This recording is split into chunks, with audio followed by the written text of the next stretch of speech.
Hello viewers, আসসালামু আলাইকুম। বাসায় এক টুকরো মুরগির মাংস থাকলে তৈরি করে নিতে পারেন মজাদার এই চিকেন স্যান্ডউইচ। সকাল কিংবা বিকেলের নাস্তায় তৈরি করে নিতে পারেন সহজেই এই চিকেন স্যান্ডউইচটি। চলুন শুরু করা যাক। প্রথমে মুরগির মাংসের টুকরোটিকে ছোট ছোট পিস করে সামান্য লবণ, হলুদ, মরিচ এবং গরম মশলা দিয়ে মেখে হালকা তেলে মিডিয়াম হিটে ভেজে নিতে হবে।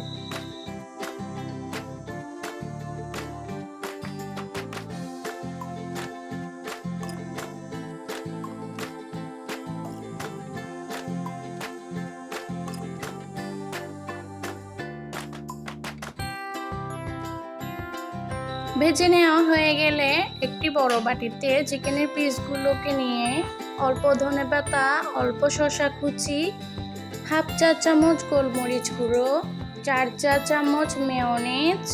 এই মেয়োনিজটি ঘরে বানানো, আপনারা চাইলে ভিডিওটি আমার চ্যানেলে দেখে আসতে পারেন। চিকেনের এই মিশ্রণটি রেডি করার সময় আপনারা চাইলে পেঁয়াজ কুচি ও মরিচ কুচি অ্যাড করতে পারেন। এরপর 1 টেবিল চামচ টমেটো সস দিয়ে মিশ্রণটিকে চামচ দিয়ে নেড়েচেড়ে মিশিয়ে নিতে হবে।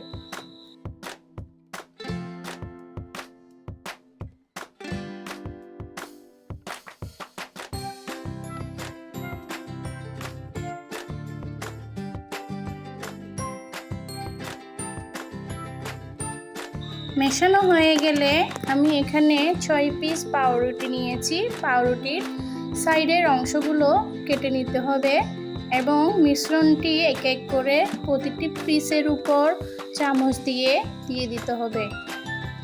চিকেনের মিশ্রণের উপর অপর একটি পাউরুটির অংশ দিয়ে দিলেই তৈরি হয়ে যাবে মজাদার chicken sandwich. Thanks for watching.